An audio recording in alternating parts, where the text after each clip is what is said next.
Saan nagpunta last week? Di ba nag-ride ka? Oo. Saan nagpunta? Sa Mount Banoy. Highest peak ng Lobo, Batangas. Ba't walang pasalubong?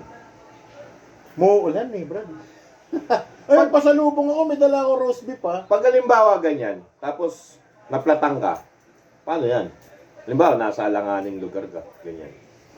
May dala akong tools. May dala akong tire puncture kit. Tsaka may dala akong pambomba. Kahit yung pambomba sa bike. Motor lang naman dala ko eh. Kaya pa pwede. Pwede na yun. Pwede na yun. Pantanggal ng gulong, meron ka rin. Meron ng patanggal ng gulong pero di mo na kailangan tanggalin yung gulong mo, Brad. Sabagay. Di ba? May tire puncture kit na ako eh. So, paano ginagamit yun?